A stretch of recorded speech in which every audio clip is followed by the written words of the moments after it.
Hola, ¿qué tal? Muy buenas noches. Mi nombre es Jaime Chincha y en el Perú de hoy nada está dicho. El calendario electoral corre a velocidad de crucero. El sábado 31 de octubre vence el plazo para presentación de precandidatos. El jefe de la OMP, el señor Piero Corvetto, ha informado que 7 de los partidos políticos que postulan harán elecciones a través de un militante, un voto. 16 mediante delegados y 2 partidos emplearán elecciones mixtas. Se ha conocido hoy que Susel Paredes encabeza la lista parlamentaria del Partido Morado.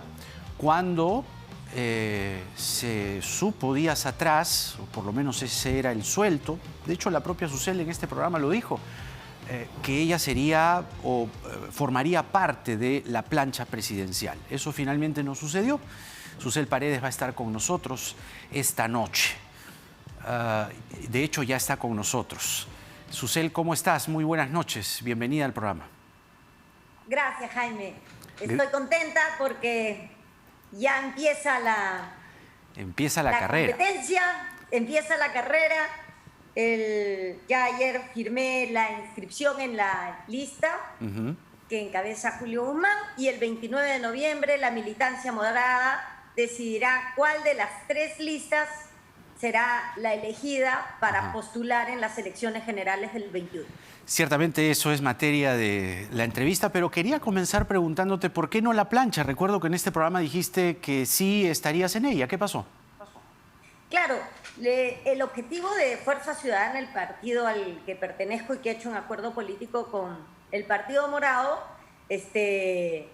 acordamos que en la medida de lo posible estuviéramos en la plancha y trabajé muy duro hasta ahora, ¿no? Conociendo a las bases moradas para que me conozcan y conozcan también las propuestas de Fuerza Ciudadana, pero también en política hay decisiones estratégicas que se toman en la conformación de las planchas.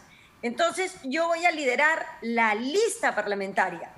Y eso es más un honor gratificante, para mí y es un decir, compromiso. Hablábamos la vez pasada, recuerdo bien, que estabas tentando la plancha y a la vez la lista al Congreso, pero solo has optado por la segunda opción. ¿Qué pasó en el tema de la plancha finalmente? Bueno, finalmente está Flor Pablo, que es una sanmarquina, una profesora, una maestra que conoce muy bien los temas de educación y conoce muy bien el país. Entonces creo que, pero quien está en el lugar al que yo aspiraba, está Flor Pablo, que me parece una mujer estupenda para estar en ese lugar, y yo estaré liderando la lista parlamentaria. Entonces el trabajo que tengo que hacer es una buena agenda parlamentaria y también la continuación del estupendo trabajo que está haciendo la bancada morada. Y liderar ese trabajo, ¿no? Ahora, ver también las cosas que hay que ajustar en el trabajo parlamentario, que lamentablemente en esta ocasión ha tenido solo algunas buenas excepciones. Ahora, llevar una agenda parlamentaria es o debiera ser un trabajo prolijo, llevar o por lo menos tener un gran objetivo de, 3 grandes reformas, se me ocurre, para impulsar su aprobación. Y de lo que se trata al final, entiendo yo y conociéndote, de querer llegar al Congreso, es hacer un poco mejor la vida a la gente. Dicho esto, ¿cuáles serían esas 3, se me ocurre, pero puedes decir las que quieras, o las más importantes, las más visibles, las más vistosas, leyes que vas a impulsar en tu carrera al Congreso? Bueno, en el contexto en el que vivimos por la pandemia, nosotros necesitamos trabajar 3 cosas fundamentales. Primero, ver cómo vamos a hacer con los 6 millones de desempleados que tenemos y qué programas y qué legislación laboral necesitamos para promover el empleo, porque tenemos más de 6 millones de peruanos y peruanas desempleados en este momento. Lo que va a generar esto va a generar, aparte del desempleo, problemas muy graves y una gran desigualdad entre peruanos y peruanas. Así es. Entonces tendremos que trabajar unas normas que también vean el tema de los derechos laborales, promoviendo el empleo y retirando lo que lo precariza y viendo algunos temas claves y específicos. Quiero hablar solo de Gamarra un segundo. En Gamarra, Siempre cuando yo Gamarra, caminaba ¿no? todos los... Me llama, sí está en mi corazón para toda la vida. Pero yo encontré un grupo de personas que se reunían. Yo decía, ¿y estos por qué estarán protestando? Entonces me acerqué y le pregunto, disculpen señores, pero ¿está algún problema? ¿Por qué están aquí reunidos? No, no, me dijo, nosotros somos costureros y acá nos buscan. Entonces, si yo soy una parados empresaria en la calle. En la calle, sí, claro. ahí. Y yo ya sabía que ahí estaban pues costureros, costureras. Entonces, viene un empresario y dice, necesito 5 jaleros, 4 cortadores rectos y así distintas especialidades, ¿no? Entonces, ¿por qué? Porque el régimen laboral de Gamarra tiene que considerar que estas empresas, por ejemplo, ahora en campaña van a hacer gorros, polos y van a tener pedidos donde van a necesitar cantidades de costureros. Pero de pronto pasa mes y medio en blanco. A ese empresario le vamos a exigir una planilla y que tenga 20 trabajadores siempre todos los meses. No difícil, puede. ¿no? Necesita, o sea, claro, es una poca visión de la realidad. O sea, no la conocen la realidad. Claro. Como no han caminado, no han visto grupos de personas ahí. Entonces necesitamos unas normas laborales que piensen en esas realidades. Que no significa concretas. no reconocer los derechos de los trabajadores, de la clase trabajadora, sino que hay que acomodarse en una realidad heterogénea, distinta, compleja, y más aún en una crisis como esta. Exactamente, de eso se trata. Entonces, que tengamos que crear un sistema especial para esos trabajadores que hoy día no tienen nada, ninguno, o sea, nada. Y más bien va el Ministerio de Trabajo, SUNAFIL, y va como a cazar a los pocos empresarios que tienen 2 o 3 en su planillita de trabajadores y lo arruinan y le meten un multón. ¿Cuál es la alternativa entonces? O sea, crear un régimen evidentemente especial. no pues decirle a todos, tienen que meter en la planilla a todos los trabajadores porque ahogas al empresario. O sea, esa es la No, realidad. lo matas, lo duele, destrozas. pero es la realidad. Entonces, ¿qué régimen les impondrías tú o qué régimen considerarías Eso tenemos tú? que construirlo con los propios empresarios. Porque ellos tienen, como te digo, es como en la agricultura que en la cosecha necesitas un número de trabajadores, Claro. pero después te pasas meses en nada. Entonces tenemos que construir eso porque el problema en el Perú con las leyes es que se hacen porque se le ocurre a la gente, no porque se basen en la realidad concreta, que es exacto. Y por eso la gente no las cumple, porque como se las ha ideado alguien o se las ha copiado por internet de otro parlamento, viene, quiere adaptar acá una cosa Mira, que por no ejemplo, va a servir para nada. digamos, a ver, cada uno podría tener una opinión, pero mira, por ejemplo, esta ley para las trabajadoras del hogar, que es muy altruista, reconoce algunos derechos, pero en la realidad hay hogares en la clase media que o van a informalizarse, es lo que pronostican los expertos, o simplemente le van a decir, señora, señorita, no voy a poder pagarle tal y tal cantidad de horas, etcétera, etcétera, ¿no? Esas leyes, por ejemplo, como las aprobadas por el Congreso actual, a las trabajadoras del hogar, ¿harías algo? O puede pasar que algunas personas en esta situación de crisis no puedan sostener esa planilla. Exacto. O sea, no puedan sostener el pago de esa persona. Entonces, lo que va a ocurrir, como en otros países que tenían estos costos, Claro. lo que pasa es que empiezan a contratar por horas. Ajá. Y entonces nuevamente se va a precarizar. Entonces, ¿cómo hacemos para que esto tenga un equilibrio de manera que la norma no juegue en contra de los derechos de las compañeras trabajadoras del hogar, que las conozco y son mis amigas y han luchado por años por este tema? Sin embargo, por ejemplo, en este contexto de pandemia, hay gente que va a decir, ya, yo hago trabajo remoto, que eso es lo que está pasando. Yo hago trabajo remoto, yo ya no contrato trabajadora del hogar, yo voy a limpiar. Claro. Y yo voy a hacer las cosas de la casa y voy a prescindir. O te contrato por algunas horas, por fuera. O te contrato por horas. Así Entonces, en esto de las normas, devolverle el trabajo a la gente y devolverle el trabajo a 6 millones de peruanos o un poco más, va a requerir mucha creatividad, pero también conocimiento de la Constitución, o sea, conocimiento de la norma, de la Constitución, de la realidad y creatividad para normar de manera que la gente sienta que esa norma es lógica y la cumplan.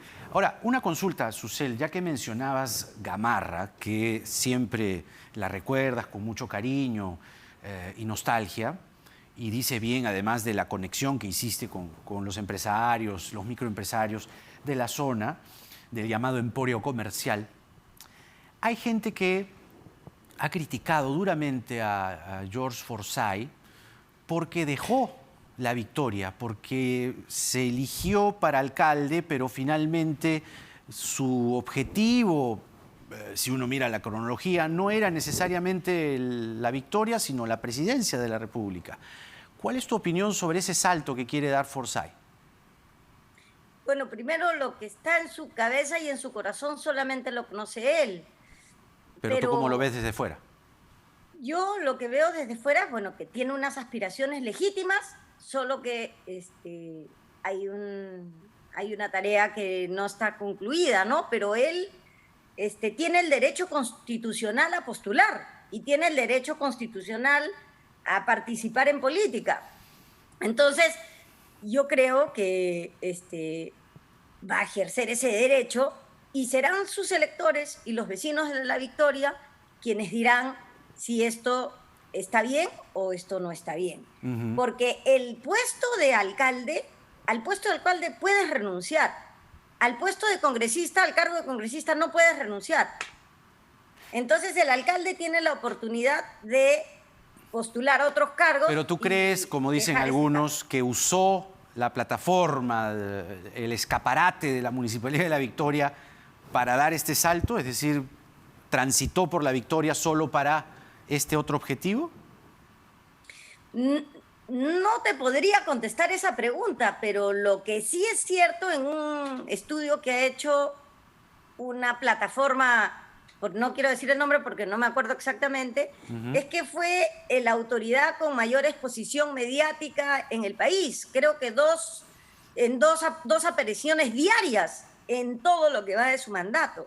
Entonces, yo creo que eso también ha contribuido a que, y no digo que sean los medios, sino que también ha tenido una estrategia pues, de difusión de su trabajo eficiente. Pero no necesariamente en programas periodísticos como este. Te aseguro que lo hemos llamado insistentemente, pero él prefiere todavía no exponerse en espacios donde se hable de los temas que realmente la gente debe saber para votar informada, sino más bien en espacios, dicen algunos críticos, que él prefiere la farándula, él prefiere, exponerse así fácilmente y por otro lado le señalan que una ciclovía no la hace bien. Entonces, ¿cuál es la garantía que puede exponer George Forsyth, quien por cierto encabeza las encuestas, ¿no? Hay algunos que dicen que no llega...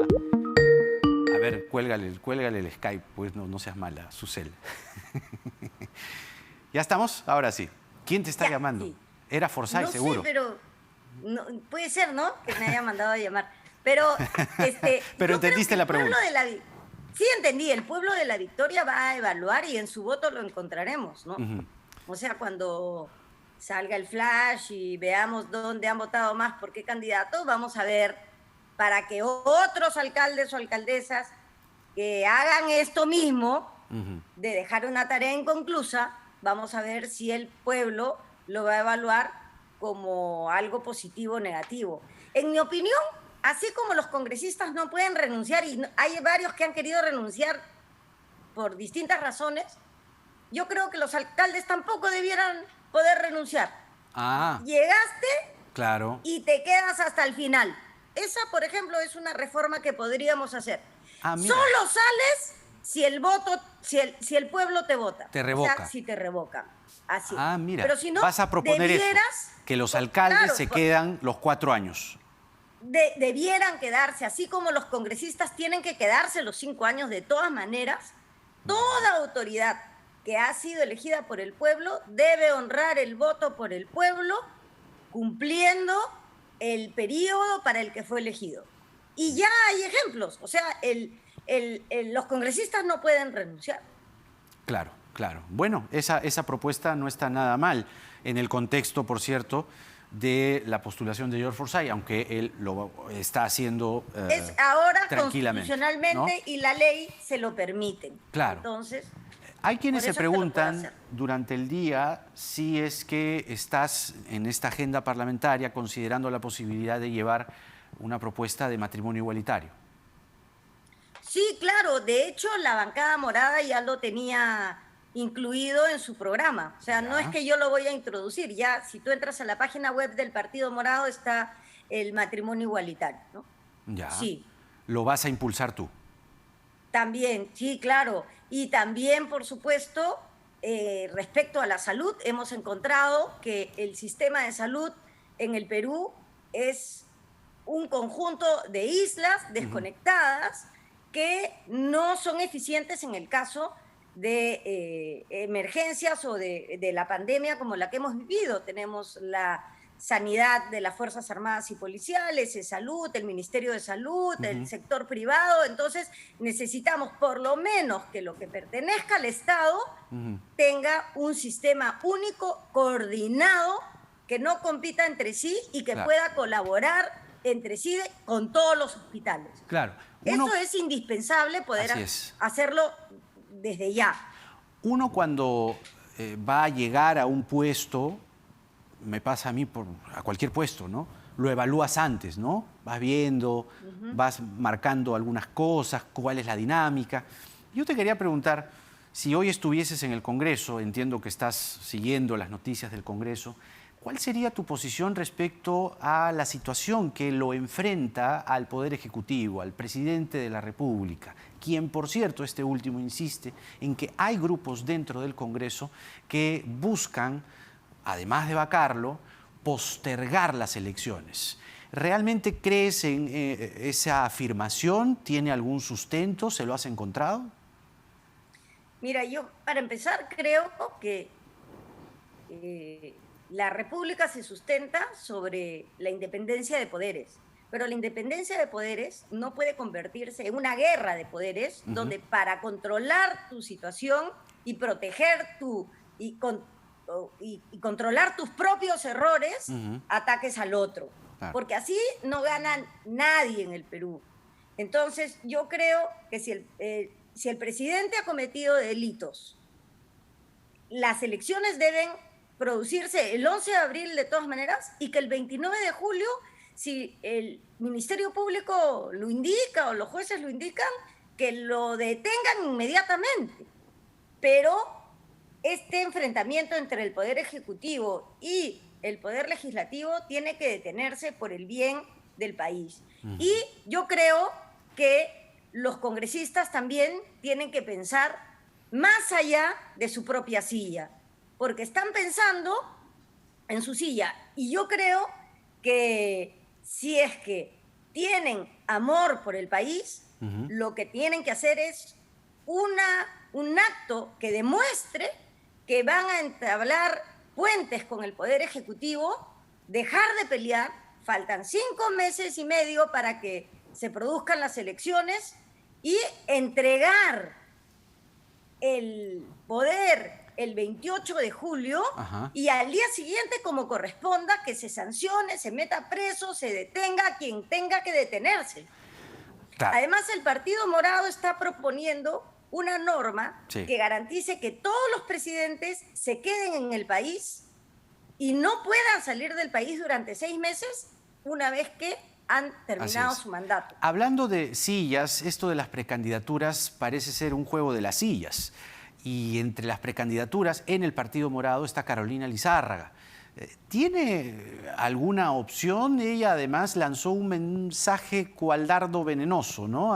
Para conocedores, digámoslo así. Cuando anunció su precandidatura, en la última frase, antes de cerrarla, decía: yo no me corro, ¿no? Y muchos entendieron eso una alusión a Guzmán y lo que ya sabemos. ¿Tiene alguna opción? Y de ser así, si ella sale elegida candidata en el partido a la presidencia, ¿te consideraría igual como cabeza de lista parlamentaria? Bueno, primero que existan 3 listas en un partido es salud democrática, es salud partidaria. Eso quiere decir que no hay candidatos naturales y que todos los militantes y las militantes tienen derecho a presentarse para los cargos que se convoquen. Eso me parece estupendo.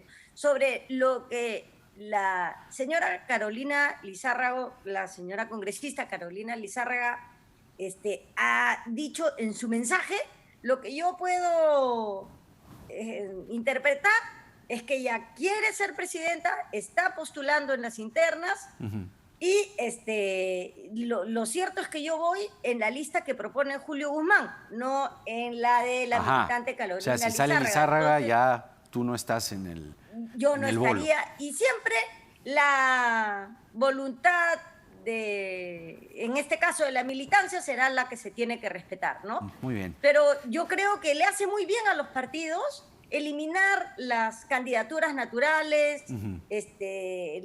porque no se trata de monarquías, no se trata de que te da... No, claro, es una por gimnasia... derecho divino tú tienes ese lugar. Es una gimnasia democrático-parlamentaria. Susel, como siempre, muchas gracias. Ha sido un gusto.